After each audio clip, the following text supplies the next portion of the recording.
If you're not where you want to be financially, if you're not where you want to be emotionally, if you're not where you want to be physically, relationally, socially, 10 times out of 10, it is because you have settled in a place called convenience. Time is not something that you use. Time is the basis of your life. We have a brief moment of life here. Both in terms of time and space, we occupy just a speck in this cosmos. Right now I can say I'm living, or I can say I'm dying. And this is where the rich will become richer, the poor will become poorer, and the middle class will get wiped out. Most of us, myself included, are never taught a thing. We're told, go to school, get a degree, get a job, and all you figure it out. And then what happens for the majority of people is you end up broke, you end up struggling financially, and you can never figure out why. And so you have to make choices. And then esteemable people do esteemable things. So if you just stop wasting time, you can do a tremendous amount, especially if you also try to maximize efficiency. And I always found that incredibly motivating. You know, a motivating game. How much can I do in the least amount of time possible? Develop the habits. You've got the brain power, you got the energy, but develop the habits of success. By far the best investment you can make is in yourself. It's like, yeah, well, you want to figure out something that you're doing with your life that's worth not getting drunk and screwing up. The process of death is on. One day it'll be complete. So when you say, I'm lazy, that means I will sleep most of the time, I'll sit around without any purpose to myself. That means that you are encouraging death. If life is a race, what is the goal? You must get to the finish line faster than others. You know what's the finish line? Finish line is death. Wanting to be better than somebody is happening because you have not found any sense of profoundness in your own existence. One-dimensional players aren't in the league. One-dimensional players ain't in the league. What made Michael Jordan is he could put up 30 and he could shut your butt down. He could play offense, he could play defense. He could play 40 minutes, 48 minutes. If you're not where you want to be financially, if you're not where you want to be emotionally, if you're not where you want to be physically, relationally, socially, 10 times out of 10, it is because you have settled in a place called convenience. And most of you in this room, your problem is you're one-dimensional and you're trying to hang your hat on that. So what? I'm the #1 motivational speaker in the world. Am I the #1 father in the world? My kids don't care nothing about YouTube. My wife don't care nothing about YouTube. So what? You're the #1 motivational speaker. Are you the #1 husband? When you come home, cut all that foolishness off and give me me. And y'all conferences, do me a favor. You and CJ talk, and when you get in the garage, you close the garage, and when you come in the house, you take E.T. the hip hop preacher off. I want Eric. I married Eric. I didn't marry E.T. the hip hop preacher. If you continue to believe that your best work is behind you, then you will never achieve what is ahead of you. So real quick, what you got to let go of? Write it down right now. Let's not play. There's an anointing in this place. What do you need to let go of so you can become 1%? Wealth is a mindset, it's not a dollar amount. No, catch that. Wealth is a mindset, it's not a dollar amount. The wealthy do what the poor won't do. The problem with many of you is that you got fooled, you got complacent, you got lazy. Somewhere along the line, you lost your enthusiasm, your optimism. You lost your hunger. So we're gonna talk about the wealthy in a minute.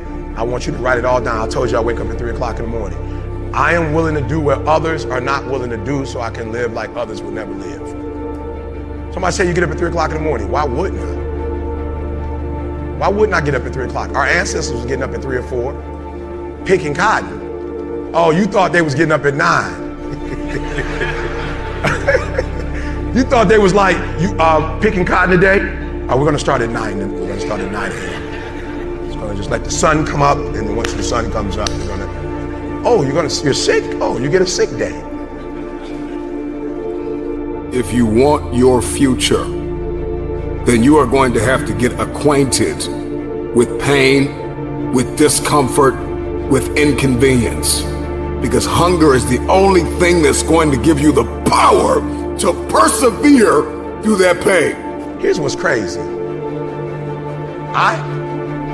In the 1800s, I had to have a certain work ethic just to survive. And you have the opportunity to become multi-millionaires, billionaires, and your work ethic is worse than the people who was forced to work. People tell me, I'm a boss. You're not a boss. You can't even make yourself get up. You got a t-shirt, I'm a boss, but you getting up at 8:30, 9 o'clock. Bosses are up watching the 3 o'clock news. Some of you didn't even know the news came on at 3 o'clock. Because you watched the 6 o'clock news. You thought that's what the first one. The first news is at 3 a.m. That's the one Warren Buffett on. No, you're saying Warren Buffett is Warren Buffett because he's a white male. Warren Buffett is Warren Buffett because of where he grew up. Warren Buffett is not Warren Buffett because of where he grew up. Warren Buffett is Warren Buffett because what he does. He reads 6 hours a day every day. That's 42 doggone hours a week.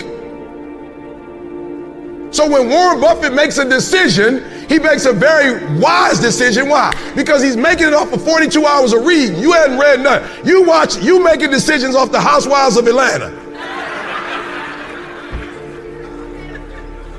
Warren Buffett is binging on, I was in the room with Warren Buffett. He said he was reading the financial report of GM in 1956. Why? Because that was their best year. He's binging on GM's financial records from 1956 and you binging on Power. But now you saying, hey, racist. They ain't racist when you're watching Power though. I don't care if you got to listen to me 1,000 times. I need you to get crystal clear about your future. Because the only reason why you are here, the only reason why you're alive is because you have work to do. Come on, talk back to me. You are not a boss because you got all day to do whatever you want to do. And the most you can do is go to work for somebody that you don't like and you don't care for and dog them out and complain about them when they're giving you a check.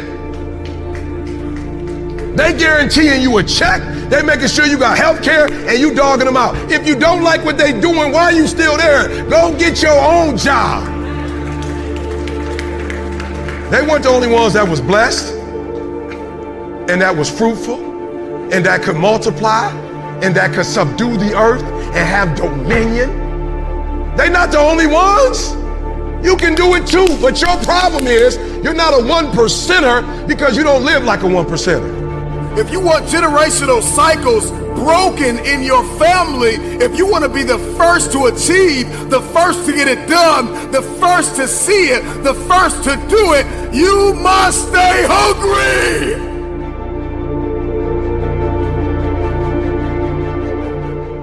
How did I balance marriage, fatherhood, and a demanding career? Well, I stopped wasting time. That helped a lot. I stopped drinking. I stopped going to bars. I really didn't spend a lot of time with my friends when I had young kids in particular. I had friends and I saw them, with some degree of regularity, but where I cut corners was more with social life outside my family. So I spent a lot of time with my wife and I spent a lot of time with my kids and I spent a lot of time on my career. And so you have to make choices. And I think those were reasonable choices. I'm not displeased with them. Don't abandon your friendships, but you can certainly look at where you're wasting time and just stop doing things that you know to be a waste of time. So, and I did. The funny thing is, if you're trying to stop drinking, you need something better than alcohol. And alcohol is pretty good. So you better find something a lot better, man. Yeah, and it is. And then estimable people do estimable things. It's like, yeah, well, you want to figure out something that you're doing with your life that's worth not getting drunk and screwing up, because that's fun. I concentrated on my marriage and making time for it. I concentrated on spending time with my kids consciously. And I concentrated on developing my career. Those were the three elements of my life. And I had some time left over for creative pursuits and for friends, but most of it was a matter of getting rid of time wastes of any sort, and I just pushed that out of my life day after day until I wasn't wasting any time, or virtually no time. And, I've asked my undergraduates frequently how much time they waste per day, and general estimates are like 6 to 8 hours of time they regard themselves as wasting. Like, that's a whole career right there, right? So if you just stop wasting time, you can do a tremendous amount, especially if you also try to maximize efficiency. And I always found that incredibly motivating. A motivating game. How much can I do in the least amount of time possible? That's fun to try to do that, as far as I'm concerned. Because if you're starting to put your life together and you have friends that object, those are not friends. Those are just people you know. They're not friends, because a friend is someone, this is one of the hallmarks of a friend. Here's 2 hallmarks. A friend is someone you can tell bad news to. And they won't tell you why you're an idiot, and they won't interfere with your suffering. They'll just listen, and maybe they'll suffer along with you. Okay, so you can tell bad news to them, and they won't tell you some worse thing that happened to them. They'll listen, and they'll suffer along with you. But a friend is also someone you can tell good news to. And the friend will say, wow, in this vale of tears, something good happened to you. Great, man. Congrats. I'm wonderful. It's rare. It's unlikely. Good for you. I hope 10 more things like that happen. And they're not envious, and they're not jealous, and they're not one-upping you. And if you're trying to get your life together, it's actually, if you're trying to get your life together and your friends get in the way, that's actually real useful for you, because you've now identified who your friends aren't. And you might think, well, I can't give them up. It's like, oh, yes, you can. And not only can you should, and it would be better for them. Because if they're aiming down and they want you going down with them, there's nothing good about what's happening to them, and there's certainly nothing good about that for you. You might say, well, why do people drink too much? It's like, if you like alcohol, that's a stupid question. Yeah. Right? It's like, why do people drink too much? Well, because it's great. Yeah. It's like, okay, so why stop? Well, you do stupid things when you're drunk. You hurt yourself. You compromise your health. It's really hard on the people around you. You tend to turn into a liar, and it screws up your life. Yeah. It's like, yeah, but it's pretty fun. Yeah, well, it is. But you need something better than that. And what's better isn't being straight and not making mistakes. It's like, that's all prohibition in some sense. What's better is, no, you need an adventure, man. You need to get out there and have something to do. Yeah. And something worth waking up for. And that's the substitute for the addiction. Actually, the addiction is the substitute for that, if truth be known. You need to be afraid of the right thing, and you should be afraid of contaminating your soul with deceit. That's what you should be afraid of. That will definitely do you in, and I know exactly how. What happens is, garbage in, garbage out, the old programmer saying goes, and so you'll fill your head with nonsense and no one will call you on it except you, but you can still that voice if you try hard enough. You just wait until you get in real trouble. One day there'll come a point where you have to make a decision, and the decision is the difference between life and death, or worse, between someone else's life and death, or worse, between health and the suffering that's worse than death. And because you've compromised yourself to such a degree, you will not be able to rely on your judgment, and you will make the mistake you shouldn't make. And then you're done. And that will absolutely happen. Approach it voluntarily. Carefully, but voluntarily. Don't freeze and run away. Explore. Instead, you expose yourself to risk, but you gain knowledge. And you wouldn't have a cortex that, is ridiculously disproportionate if, as a species, we hadn't decided that exploration trumps escape or freezing. It's like we explore. That can make you the master of the situation, so you can be the master of something like fire instead of just being terrified about it. So, and one of the things that's absolutely phenomenally fascinating, I think, is that one of the things that the Hindus do in relationship to Kelly is offer sacrifices. You say, well, why would you offer sacrifice to what you're afraid of? Well, it's because that is what you do. That's always what you do, is you offer up sacrifices to the unknown in the hope that good things will happen to you. So in a sense, you're faced with something terrible, the uncertain future. That faces all of you, right? Something you're afraid of, no doubt. How many of you are worried about your future? Yeah, why? You're all young, you're smart, you're relatively good looking. It's like, what the hell are you worried for? What are you worried about?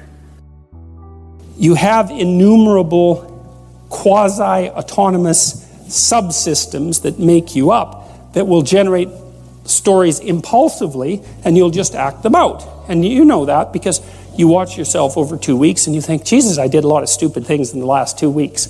And you think, why? And it's because you're a collection of somewhat random, quasi-autonomous personality units, and lacking a leader, they're just going to fire off whenever they want. First you're hungry, then you're thirsty, then you want to go to bed with your wife, then you want to sleep in, then you want to tell your boss off, then you want to curse at the guy that cuts you off in traffic. It's like you're kind of like a 2-year-old, it's one emotional frame after another vying for dominance. There's no overarching hierarchy and there's no king at the top. And so, we already talked about pyramids of competence, and what's supposed to be at the top is you want to bring all those things together.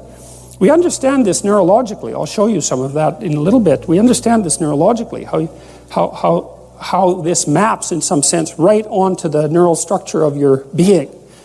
You want to put something in control, and the thing that you should put in control is the bloody thing that pays attention and learns, right? Everything else in the hierarchy should be subordinate to the thing that pays attention and learns. What advice do you have for a young man in his 20s? Make a plan. Look at what you're interested in. Get disciplined about something. Allow for the possibility that you have something important to contribute to the world, and that the world would be a lesser place without that contribution. Don't be afraid of taking on responsibility. It's where you find what sustains you in your life. You can take on too much responsibility. You have to be cautious in that regard, but that's a less common problem than not taking on enough. A lot of the things that people regard as traps are actually the means to their life. Often young people are afraid of commitment, for example, in the context of a romantic relationship, and because they feel that that's going to interfere with their pursuit of something more valuable. But that's just not the case. You're not going to find something more valuable in your life than a committed relationship with someone that you love, that sustains itself across time, and that in all likelihood produces children. That's life. And there may be people for whom avoiding that is the better route, but those people are very rare, and you need a real reason to assume that you're one of those people. And hopefully for you, you're not. I've had a very good career, a very meaningful career in multiple dimensions, and it's still been the case for me that the most important part of my life has been my intimate relationship with my wife and my family. So don't be afraid of that, or be afraid of it, but don't let that stop you from pursuing it. There is no struggle for survival. Survival is taken care of. Now you need profoundness. If there is no profoundness, you wonder why are you alive. I know only one thing. I don't know too many things. I just know only one thing. I know this piece of life from its origin to its ultimate. I only talk about this life. But the world assumes I'm talking about them, because fortunately life is made the same way within them also. On the surface, deep inside, both lives are made the same way. When I talk about this, plants think I'm talking about them, the worms think I'm talking about them, every other human being thinks I'm talking about them.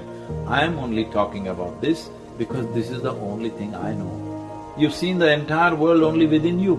Everything that you saw, heard, smelled, tasted and touched happened only within you. So your whole experience of life is only happening within you. If you know this life, in reflection, you know everything in that sense. But actually you know only one thing. Rest is all imagination. Well, most things that human beings do are not done consciously, unfortunately. It is mostly compulsively done, and that is the whole problem with humanity. With the level of intelligence and competence that we have, the moment we function compulsively, we become destructive. If you become conscious, naturally you will curtail so many of your actions because they are absolutely unnecessary. Either you're trying to be better than somebody, which you can never be, and or you're trying to do something in competition with the rest of the world, wanting to prove some nonsense that nobody's convinced about anyway. And all these countless number of people who existed on this planet before you and me, all those idiots also were doing the same thing. But where are they now? They're all topsoil. You and me also will be topsoil after some time. So let's not think too much about ourselves. If we understand the context of our existence, we are just a small pop-up on this planet and will pop out.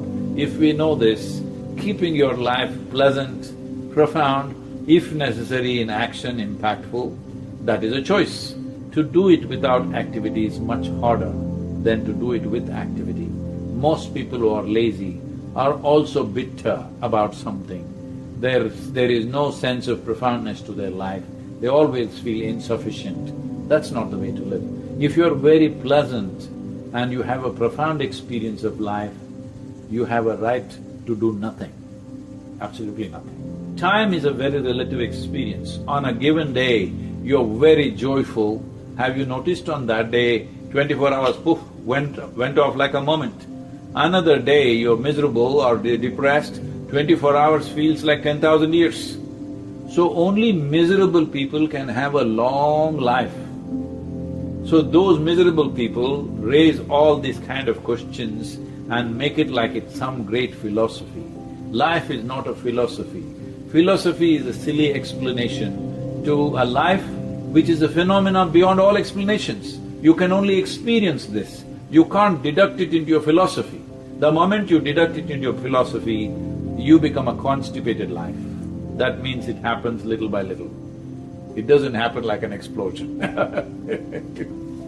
See, everybody knows what is needed in the world. The most important thing needed is, right now, we need pleasant human beings. Where should it start? With yourself. At least you become peaceful, joyful, loving, at least this much you become. Rest we will see what to do. Because there's only one problem on the planet, human being, isn't it? Human being is the flower of evolution, the peak of evolution. In terms of life, the heap of life that is there from microbial life to complex manifestation of life on this planet, you are on top of the world. But human beings are not experiencing their life like they are on top of the world. They are in the depths of misery compared to any other creature. All other creatures, if you just provide them the food that they need, they are all fine. A human being is miserable if he doesn't have food. If you give him food, he will feed his misery further.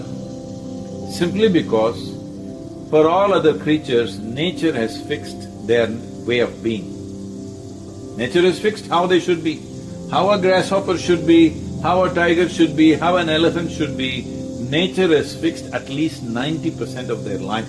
Only 10% latitude may be there for individual animals to find some expression for themselves. But in the case of a human being comes largely unformed.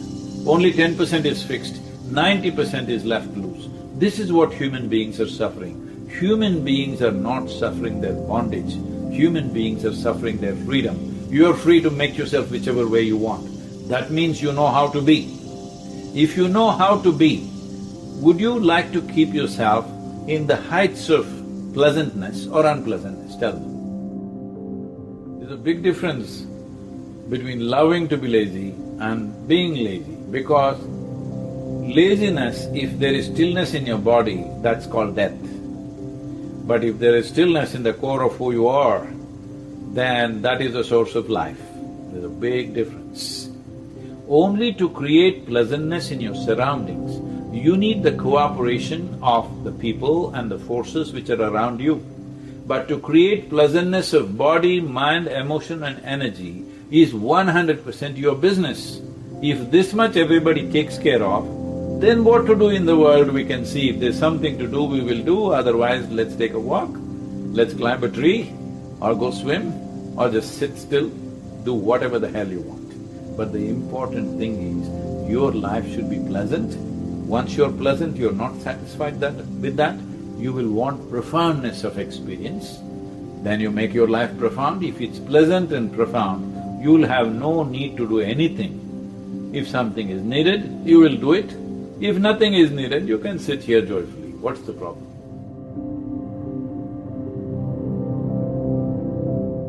Had various nicknames for me. He'd call me Fireball sometimes because I'd start little businesses. He didn't care about money at all. He believed very much in having an inner scorecard and I never worry about what other people are thinking about you, just Just, if you know why you're doing what you're doing, that's good enough. When I want to do something, I always want to do it big. I've said many times that 65 or 70, and the people that you want to have love you actually do love you, you're a success. Some people should not own stocks at all because they just get too upset with price fluctuations. If you're going to do dumb things because your stock goes down, you shouldn't own a stock at all. The first books I read on investment were actually in my dad's office. I just read and read and read. I probably read 5 to 6 hours a day. I mean, I figured out very early, you don't have to be that smart at it.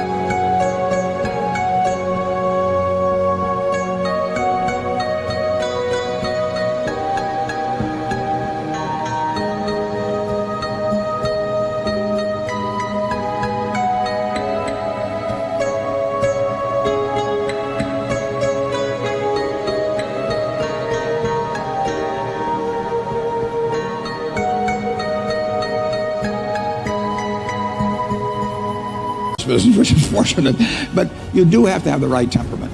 The best gift I was ever given was to have the father that I had when I was born. Known as the Oracle of Omaha, the 91-year-old Warren Buffett is one of the most successful investors of all time.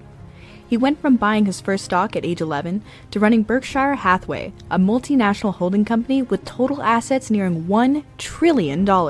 Often appearing on lists alongside Bill Gates and Elon Musk, his current net worth is $105 billion, placing him as the 7th richest person in the world. Despite such enormous wealth, he maintains a simple lifestyle. He lives in the same home that he bought back in 1958 for $31,500. He makes his daily commute in his 2014 Cadillac XTS, often stopping by McDonald's for breakfast before heading into the office. So for someone with such a simple routine and more money than he could possibly spend, what makes him happy? I would have to be honestly say that what makes me happiest is what I'm doing. I know I'll win over time.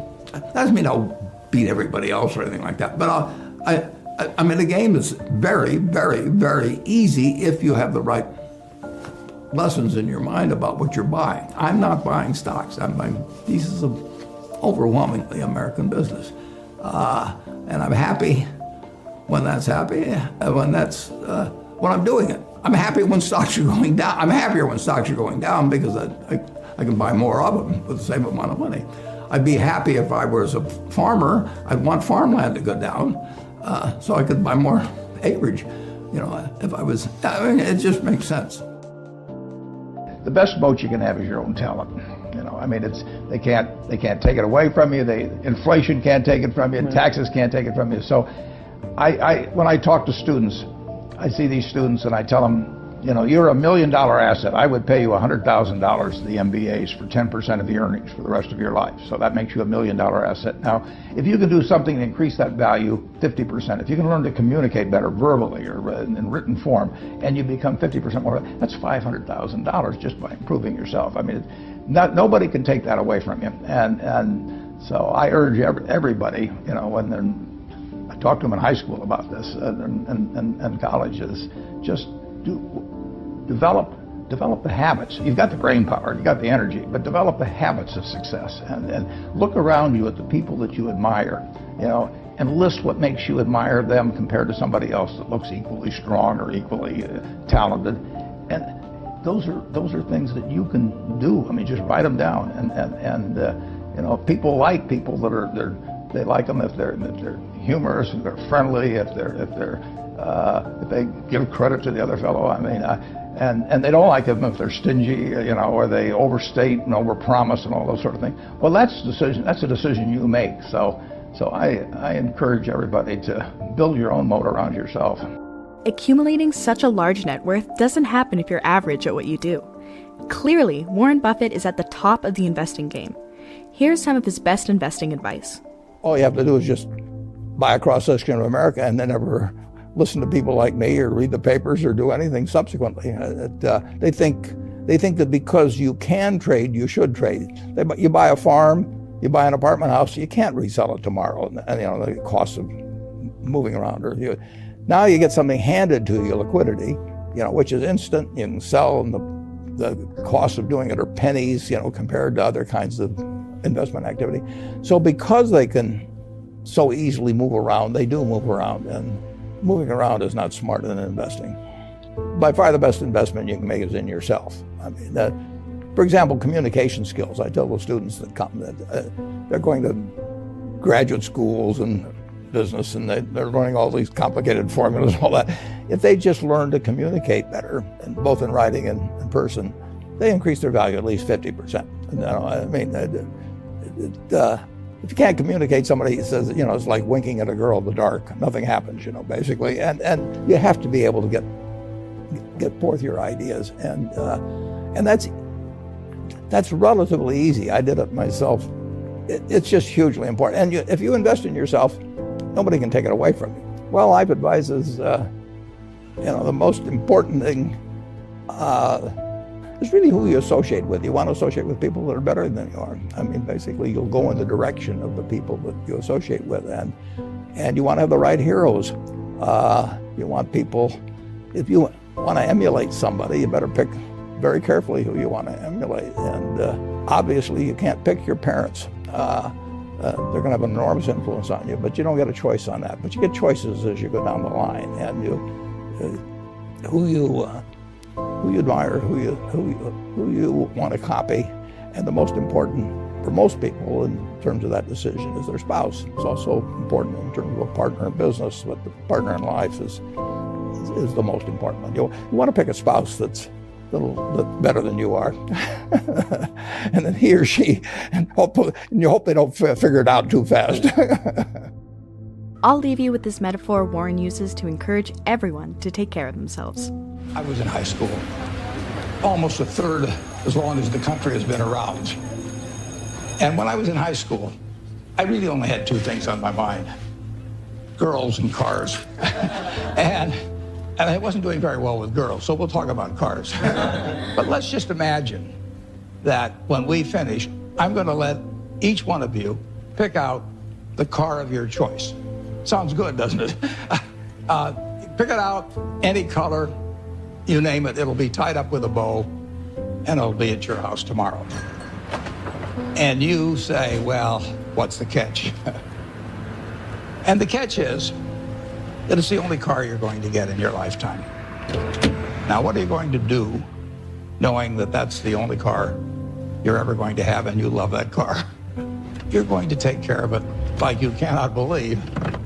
Now, what I'd like to suggest is you're not going to get only one car in your lifetime, but you're going to get one body and one mind, and that's all you're going to get. And that body and mind feels terrific now, but it has to last you a lifetime.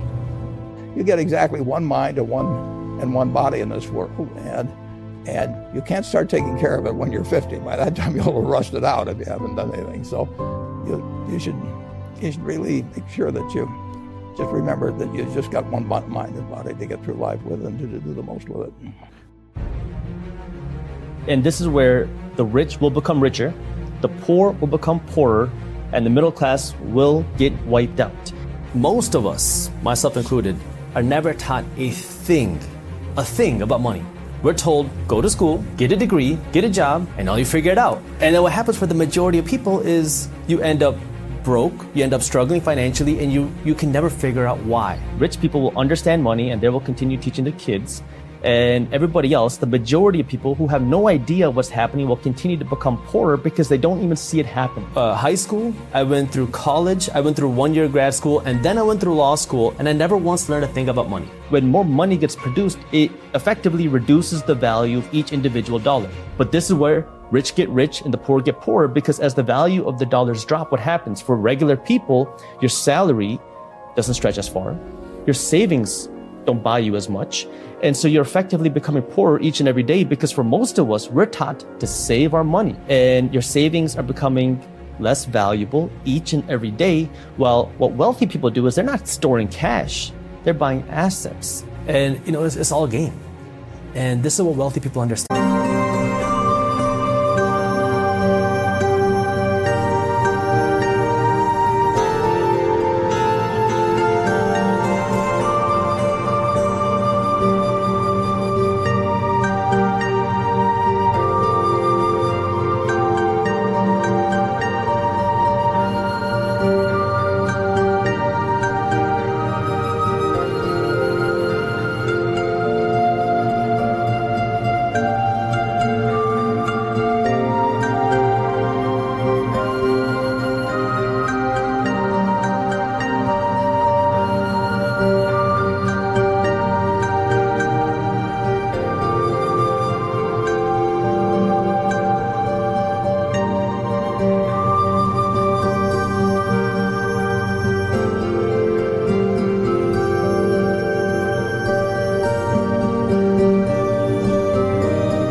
It's all a game. Anything is possible. If you live in America, you speak English, you have more opportunities than really anybody else in the world. People will literally risk their lives to come to this country because there's opportunity here.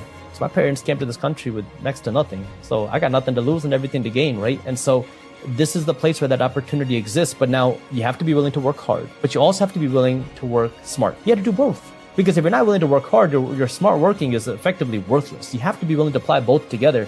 And I had none of this, financial education. Your salary, hey, you got a raise, but you're actually broker now than you were before the raise because your raise isn't keeping up with inflation. As you start to go down deeper and deeper down the rabbit hole, you start to realize, oh my God, everything that I've been told is a lie.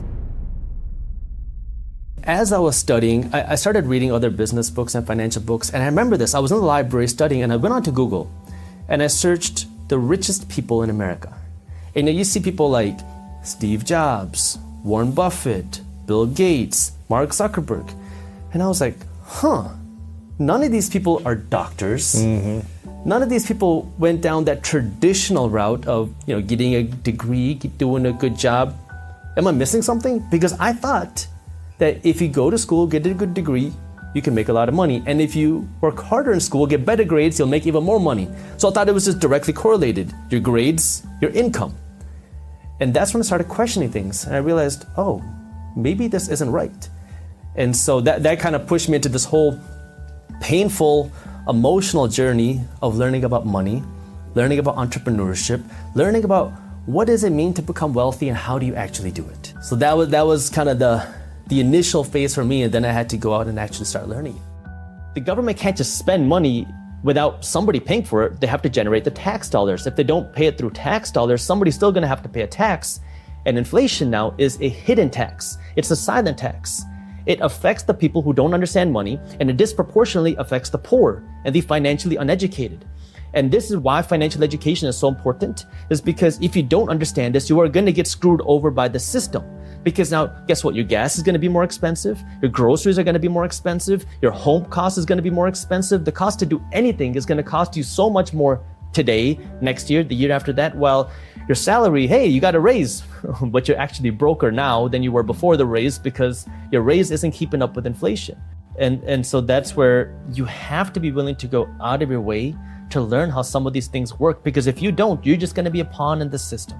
And it's very unfortunate. It sucks. And this is where I'm trying to help provide that education, because these are things I never grew up learning. These are things that I wish somebody would have told me. 7 out of 10 Americans across the board are living paycheck to paycheck. 50% of Americans that are making $250,000 a year are living paycheck to paycheck. That's crazy. It's not how much money you make. It's what you do with the money you make that is so important. And so now, if you have a buffer, you're already better than the majority of people. Now the question is, what do you do with it? Well, we're taught, save it. Save all of it. So your investments are zero, and your savings, you're trying to grow that, thinking that you're gonna become wealthy. But you're never gonna be able to outsave inflation. Your savings are literally making you poorer each and every day. However, you don't want to just not save any money. You got to be strategic with it. What I like to say is there are 3 reasons why you should be saving money. You save money for an emergency, have somewhere between 3 to 12 months worth of expenses, depending on your risk tolerance. Save money for a big purchase. You want to buy a car, you want to buy a house, you need some cash to do that. save money for an investment. If you're not saving money for one of these three reasons, you are saving your money the wrong way, and it's making you poorer each and every day. Now, you didn't say save for retirement. You invest for retirement.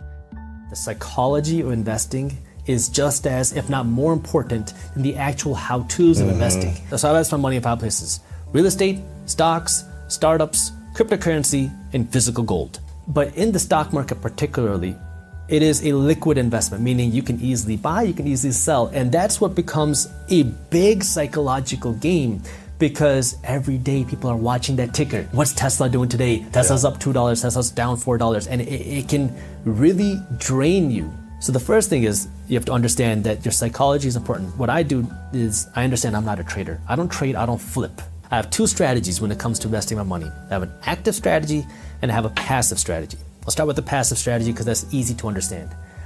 Every month, I passively invest my money into stocks, physical, gold, and cryptocurrency. And so what that means is it's automatic, low-cost ETFs, and I have ETFs to give me exposure to the S&P 500. That's kind of your safe, your value. S&P 500 are the biggest 500 companies in the stock market. So that's the kind of the safe value play.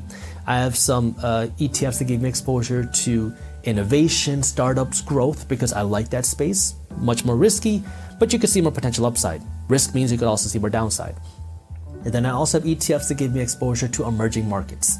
These are countries that are overseas, countries like China, India, Korea, Brazil, countries that are up and coming, to give you some diversification, not just in companies, but also in dollars. And then I have my cryptocurrencies. Now, I'm mainly in Bitcoin. I have some Ethereum and a couple other coins, but mainly Bitcoin, and every day I buy a little bit of cryptocurrency. Again, I know it's volatile. I know you can see big swings up, big swings down. I don't care. I'm buying it every single day. So that's my passive strategy, where it doesn't matter what's going on in the market. I'm just going to keep buying no matter what's going on. Then my active strategy is now where I do more of the fundamental analysis, where I understand where am I actually investing my money.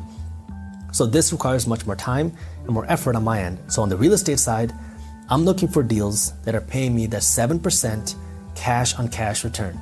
And so I'm going to be analyzing the numbers, looking for properties, walk through a lot of deals, and when I find something, I will go out and buy it. In the stock market, rather similar. I'm looking for companies that I believe in, that I believe are good fundamentally. Fundamentally means looking at the numbers, right? What do the revenues look like? Have the revenues been growing? How fast are they growing? 10% a year, 20% a year? What about the profits? But you also have to look a little bit deeper than just the profits, because you want to see what's going on with the expenses. Where are they investing? Are their expenses going up because the cost of business is becoming more expensive? Or are the expenses rising because they're investing more in their company? So you got to do a little bit of digging in there. And then in startups, obviously I invest in my own companies, but I also invest in startup companies. I love entrepreneurship. I am a huge fan of entrepreneurs. I love supporting other entrepreneurs because I never had that support when I was getting started as an entrepreneur. So one of the ways I can provide the support is through money, through investing in some of these entrepreneurs. So I invest in these startups. Fourth, cryptocurrency. If a big cryptocurrency crash happens, well, I already know what I want to own. I'll just come in and buy more. And with gold, I don't really actively buy gold, but that's the 4 ways that I actively invest my money. Sure.